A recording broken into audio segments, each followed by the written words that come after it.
Diduga sepi job dan butuh duit, Habib Bahar Smith lelang barang pribadinya. Sorban 10 juta, tasbih 5 juta, siwak bekas bau jigong 1 juta. Emang gak waras nih Bahar? Ditulis oleh tim redaksi jurnal, dikutip dari berbagai sumber. Ini saya mau lelang, nanti Ustadz yang ngomong, nanti setelah selesai nanggokan. Ini saya mau lelang, cincin saya yang biasa buat dakwah saya mau lelang, sama tasbih yang sudah 20 tahun saya pakai untuk baca Rotib Haddad, Rotib Atos, Wirdul Latif, Mafatul Sa'adah, Futuhatul Arsyiyah, Wirdul Kabir Rasul Syabung Salim, Hizib Qafi, Hizib Nawawi, Hizib Bar, Hizib Nasr 11 Syadili, Wirid Sakran, Dalailul Khairat, kemudian Jaliatul Qadar dan wirid-wirid lainnya. Itu saya mau lelang. Siapa yang mau beli silahkan. Nanti abis ini sama Ustadz yang ngomong. Kalau saya nggak bisa ngomong-ngomong begitu, ya. Yang penting kita sholawatan dulu. Nanti ayo siapin sorban. Wahai para pemuda-pemudi Islam, wahai para santri-santri, merdekakan Indonesia dari para pejuang pejabat, dari para pemerintah-pemerintah yang kotor, dari para pejabat-pejabat yang zalim. Saudara-saudara, para pahlawan zaman dahulu, mereka mengorbankan jiwa dan nyawa untuk memerdekakan bangsa. Kalau pejabat-pejabat sekarang, mereka mengorbankan bangsa, mengorbankan negara, mengorbankan rakyat demi kepentingan perut dan partainya, betul? Di beliau tadi melelang sorban diawali dengan nilai 10 juta. Jadi siapa yang mau menyahut pertama kali? Pertama diawali 10 juta. Ini untuk sorban beliau. Jadi siapa yang mau menyahut, yang karena beliau di sorban beliau ini penuh dengan keberkahan, sudah 13 tahun dipakai beliau untuk ceramah. Sorban 10 juta, kemudian cincin beliau diawali dengan nilaian 10 juta, siwak yang beliau pakai diawali dengan nilai 1 juta.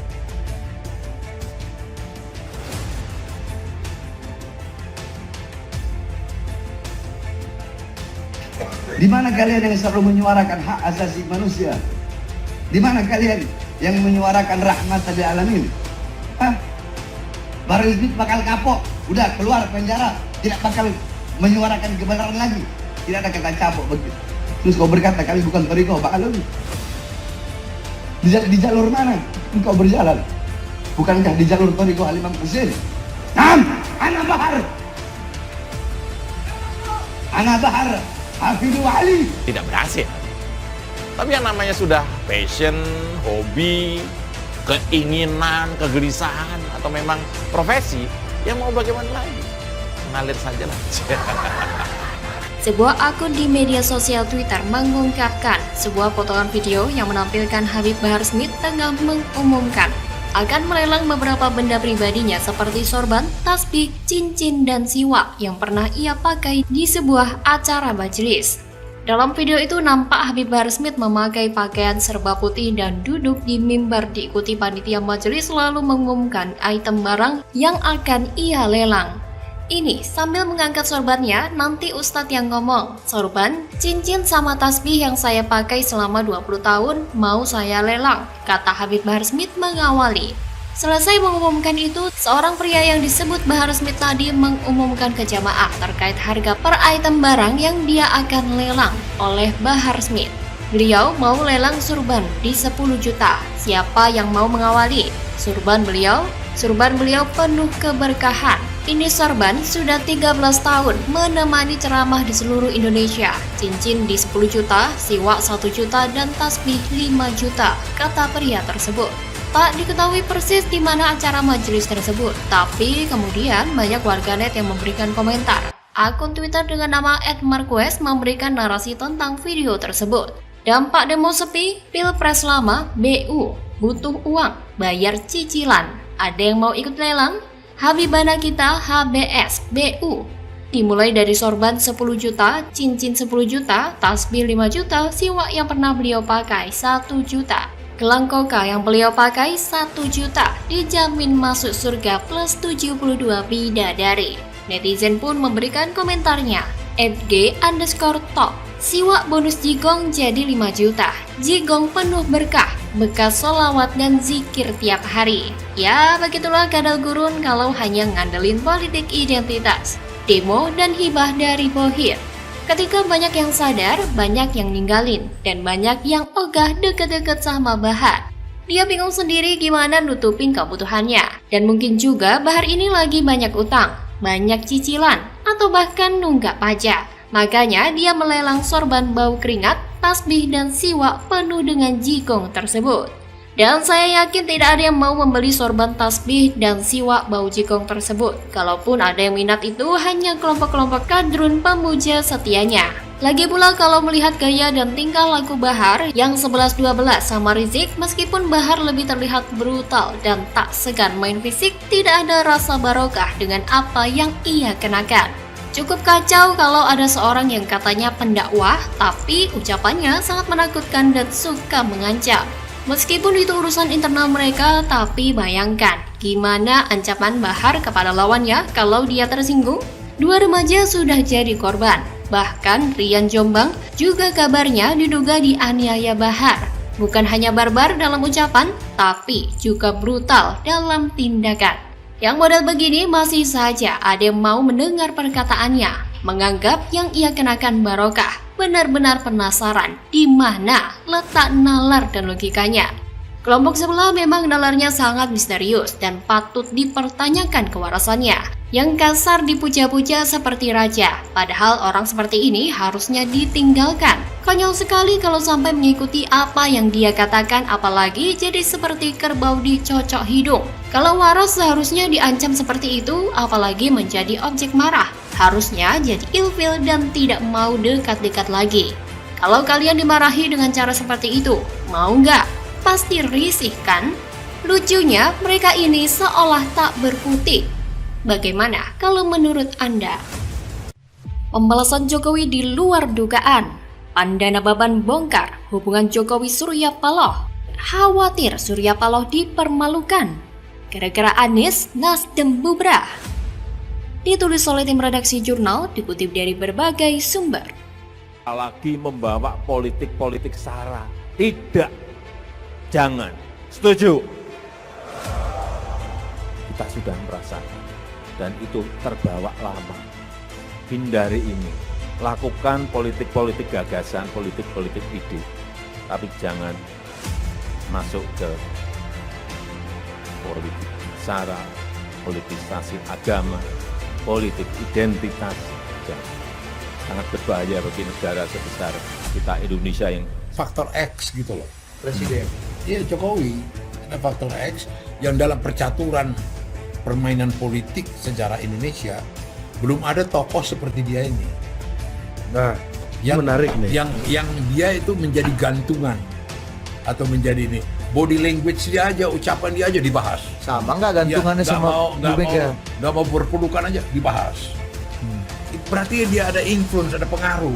Tiba-tiba Nasdem secara radikal mencalonkan Anies calon presiden 2024, calonkan Anies calon presiden 2024. Apa sih? Ini badut kok dipelihara di sini. Ini badut kok dipelihara. Mana ada Nasdem mencalonkan Anies? Mana ada Nasdem mencalonkan Anies? Bang Surya Paloh yang saya amat hormati, seluruh keluarga besar Nasdem yang saya banggakan. Bismillah, kami terima, kami siap jalan bersama. Assalamualaikum warahmatullahi wabarakatuh. Karena setelah Nasdem mendeklarasikan Anies sebagai capresnya, secara survei ternyata malah semakin turun.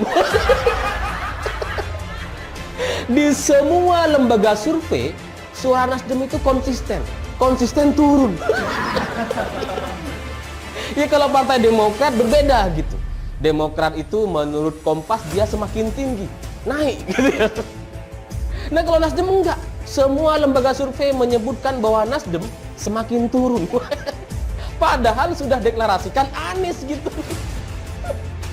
Sehingga dari sini saya menyimpulkan bahwa mungkin para pemilih Presiden Jokowi yang sebelumnya juga memilih Nasdem itu ikutan jengah gitu dengan Nasdem yang mendeklarasikan Bapak Politik Identitas. Politikus senior Partai Demokrasi Indonesia Perjuangan atau PDIP, Panda Nababan, mengkhawatirkan efek hubungan Presiden Joko Widodo atau Jokowi dengan Surya Paloh yang memburuk. Mantan wartawan itu merasa was-was bahwa Jokowi akan mempermalukan Surya Paloh setelah Ketua Umum Partai Nasional Demokrat atau Nasdem itu mendeklarasikan Anies Baswedan sebagai bakal capres untuk Pilpres 2024. Terus terang, jujur, saya khawatir hubungan mereka berdua ini nggak berjalan baik, ujar Panda dalam diskusi siniar Total Politik yang ditayangkan di YouTube. Hal ini tentu merupakan langkah catur dari seorang Jokowi dalam menentukan sikapnya. Partai Nasdem sudah memilih Anies sebagai capres yang akan ia usung di Pilpres 2024 mendatang. Tapi Nasdem seperti acuh dengan latar belakang Anies yang sering menggunakan politik SARA untuk berpolitik. Padahal, Presiden Jokowi sudah mengingatkan bahwa suasana calon presiden dan calon wakil presiden atau capres-cawapres untuk menjaga suasana politik agar tetap aman.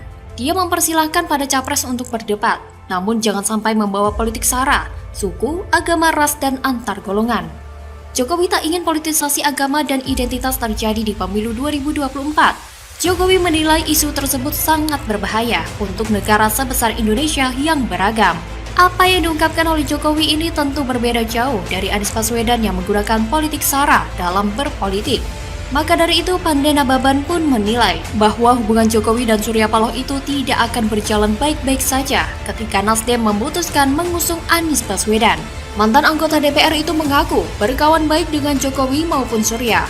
Namun, Panda juga membeberkan sisi negatif Jokowi dalam memperlakukan rival politik, yang menurut dia gerakan-gerakannya tak terduga dan semacam sesuatu untuk membalas. Opung Panda, panggilan akrabnya kini, lantas mencontohkan bagaimana Jokowi mempermalukan Gatot Nurmantio. Panda mengawali kisah soal itu dengan cerita ketika Presiden Jokowi terjebak kemacetan ketika menuju lokasi perayaan HUT TNI 2017 di Pelabuhan Indah Kiat, Cilegon, Banten. Pada waktu itu Jokowi terpaksa berjalan kaki. Jokowi merasa dipermalukan, merasa tidak dihargai waktu ulang tahun TNI di Cilegon pada waktu itu. Memang Gatot Nurmantio yang waktu itu masih menjabat Panglima TNI langsung meminta maaf kepada Jokowi. Menurut Panda, Abiturian Akmil 1982 itu beralasan kemacetan tersebut disebabkan rakyat membludak karena mencintai TNI. Panda mengatakan Jokowi membalas perlakuan itu. Tokoh kelahiran 13 Februari 1944 itu menduga pembalasan tersebut benar-benar terlihat ketika Jokowi menikahkan putrinya, Kahiyang Ayu dengan Bobi Nasution pada 8 November 2017 di Solo. Saat itu Gatot yang masih aktif sebagai Panglima TNI tidak ditempatkan di kursi istimewa, bahkan bersalaman saja tidak. Artinya, menurut Opung Panda, ini merupakan permainan politik. Mantan jurnalis hukum itu pun mengaku juga melihat gelagat Jokowi sudah tidak sreg dengan Surya Paloh. Misalnya, Jokowi menolak ajakan pelukan yang ditunjukkan Surya Paloh pada saat perayaan HUT Golkar beberapa waktu lalu. Selain itu, Jokowi juga tidak menghadiri perayaan HUT ke-11 Partai Nasdem. Mantan Gubernur DKI itu juga tidak membuat video tahniah untuk ulang tahun salah satu partai pendukungnya di Pilpres 2014 dan 2019 tersebut. Hal itu berbeda dengan yang ditunjukkan Jokowi pada saat Huria Kristen Batak Protestan atau HKBP menggelar Sinode Agung pada 25-27 Oktober 2022. Jokowi mengirimkan video sambutan untuk Sinode Agung ke-66 HKBP itu. Ini tentu merupakan tamparan telak bagi Nasdem dan akan menjadikan Partai Nasdem hancur sehancur-hancurnya. Karena Nasdem telah mengkhianati Jokowi dengan mengusung Bapak Politik Identitas sebagai calon presiden. Dan bisa dipastikan Partai Nasdem bakal bubrah jika masih mengusung Anies sebagai capresnya. Bagaimana kalau menurut Anda?